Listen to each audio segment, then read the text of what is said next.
సంవత్సరాలు central institute అన్నప్పుడు కేంద్ర ప్రభుత్వం బీజేపీ ఉంది కదా, రాష్ట్రంలో బీఆర్ఎస్ సర్కార్ ఉన్నది కదా, ఎందుకు దీన్ని పట్టించుకోలే అంటే దాని మతలబ్ ఏంటంటే లోపాయకారి ఒప్పందం చేసుకొని ఈ ఐఎంజీకి వచ్చేస్తే రాష్ట్ర ప్రభుత్వం డిమాండ్ను కొట్టేస్తే హైకోర్టు వాళ్ళకి వచ్చేస్తే మేము తీసుకోవచ్చినట్టు ఉద్దేశంతో చేసింది.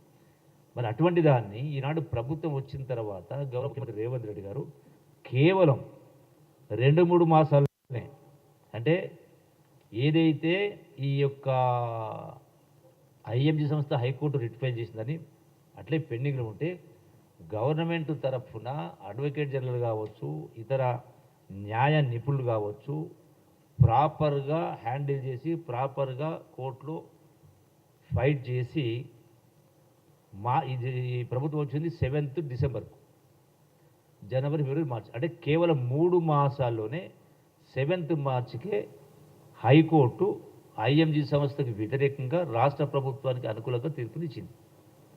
అంటే మీరు 20 సంవత్సరాలు చెయ్యని పనిని ఈ ప్రభుత్వం ఒక ప్రైవేటు సంస్థకు 400 ఎకరాలు పోతా ఉంటే తిరిగి రాష్ట్ర ప్రభుత్వం హస్తగతం చేసుకోవడం జరిగింది.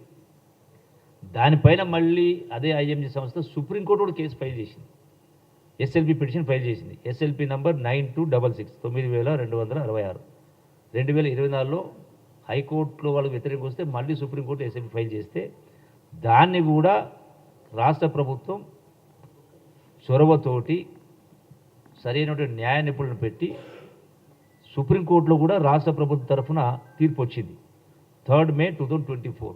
అంటే 400 ఎకరాలు రాష్ట్ర ప్రభుత్వం హస్తగతమైంది. అంటే అన్యాక్రాంతమైన భూమిని, 1000 కోట్ల భూమిని ప్రభుత్వం హస్తగతం చేసుకున్నది. ఇది దీనికి సంబంధించిన విషయం. రెండవది, ఈ యొక్క మిగిలిన ల్యాండ్కి సంబంధించి ఈ యొక్క 2324 ఎకరాల్లో ఈ 400కు 400 ఎకరాలు ఇచ్చారు.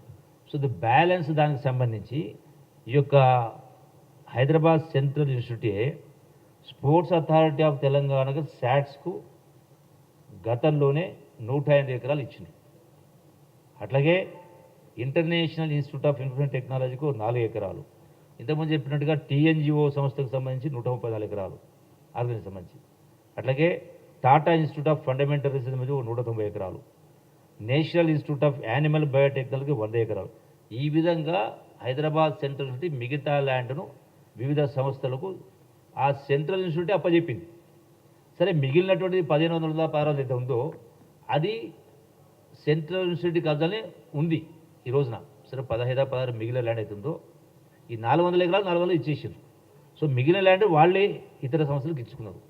మిగిలిన ల్యాండ్ ఇప్పుడు సెంట్రల్ యూనివర్సిటీ పొజిషన్లోనే 1500 ఎకరాలు ఎంత బ్యాలెన్స్ అమౌంట్ ల్యాండ్ ఉంది. ఇక్కడ తప్పెక్కడ జరిగింది? ఏ ప్రకారం గగ్గోలు పెడతా ఉన్నారు? ఒకటి. రెండవది, అసలు ఎందుకోసం ప్రైవేట్ సంస్థకు అవుతున్నామో మీరేం బాధపడలే, అని పట్టించుకున్న పాపన పోలే, లోపాయకారు ఒప్పందం చేసుకుని కొట్టేసే ప్రయత్నం చేసింది. దాన్ని పసిగట్టి ప్రభుత్వం ముఖ్యమంత్రి రేవంత్ రెడ్డి గారు చొరవ తీసుకొని 3 మాసాల్లోనే రిజల్ట్ తీసుకొచ్చి ప్రభుత్వం హస్తగతం చేసుకోవడం జరిగింది. దేనికోసం చేస్తాం? దీన్ని టీఎస్ఐఐసికి, అంటే తెలంగాణ స్టేట్ ఇండస్ట్రియల్ ఇన్ఫ్రాస్ట్రక్చర్ కార్పొరేషన్కు రాష్ట్ర ప్రభుత్వం ఈ 400 ఎకరాలు ఆ సంస్థకు అప్పచెప్పింది. దేనికోసం అంటే రాష్ట్ర ప్రభుత్వ సంస్థ దేనికోసం? ఉదాహరణకు ఇప్పుడు హైటెక్ సిటీ ఉంది. ఆనాడు ఈ ప్రభుత్వం హైటెక్ సిటీకి సుమారుగా 400-500 ఎకరాలు ఇచ్చిన కారణంగా ఏవైతే ఐటీ సంస్థలు వచ్చినాయో లక్షలాది మంది అక్కడ ఉద్యోగాలు, లక్షల కోట్ల రూపాయలు పెట్టుబడులు వచ్చినాయి. అంటే ఉద్యోగాలు, ఉపాధి అవకాశాలతో పాటుగా రాష్ట్ర ఆదాయానికి కూడా పనికొచ్చింది.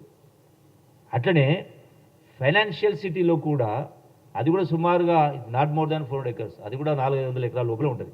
సో అక్కడ ఆ ల్యాండ్స్ కూడా ప్రభుత్వం కన్సెషన్ ఇచ్చిన కారణంగా, ట్యాక్స్ కన్సెషన్ ఇచ్చిన కారణంగా ల్యాండ్ను అక్కడ ప్లాటింగ్ చేసి ఈ సంస్థలు కంటే ప్రైవేట్ ఐటీ వాళ్ళు, కార్పొరేట్ వాళ్ళకి ఇచ్చిన కారణంగా అక్కడ కూడా ఇలా లక్షల ఉద్యోగాలు వచ్చినాయి 400 ఎకరాలే. అంటే ఉద్యోగ ఉపాధి అవకాశాలతో పాటుగా రాష్ట్ర ఆదాయం పెంచడం కోసం తీసుకున్న గత ప్రభుత్వం నిర్ణయం తీసుకున్నాయో అదే ప్రకారం ఈ 400 ఎకరాలు కూడా ఇటువంటి అంటే ఉద్యోగాల్ని కల్పించేటువంటి సంస్థల కోసం దాన్ని ల్యాండ్ ప్లాటింగ్ చేసి చేయడం మూలాన రాష్ట్ర ప్రభుత్వానికి ఈ చర్యలు చేపట్టిన కారణంగా లక్షలాది మందికి ఉద్యోగాలు ఉపాధి అవకాశాలు కల్పించడంతో పాటుగా రాష్ట్ర ఆదాయం పెరిగే కార్యక్రమం జరుగుతుంది. చెయ్యాలి కూడా, చెయ్యకపోతే తప్పు పట్టాలా. ఎందుకంటే ఈరోజు ఉన్నటువంటి రాష్ట్ర ఆర్థిక పరిస్థితి ఇలా రాష్ట్రాన్ని అప్పుల పాలు చేసి ఇల్లు గుల్ల అంటాం కదా, ఖజానా ఖాళీ చేసినటువంటి ప్రభుత్వాల నాయకులే ఈనాడు పెడబొబ్బలు పెడుతూ ఈ ప్రభుత్వం ఏదో తప్పు చేస్తూ ఉన్నట్టుగా మాట్లాడడం అనేది చాలా దురదృష్టకరం.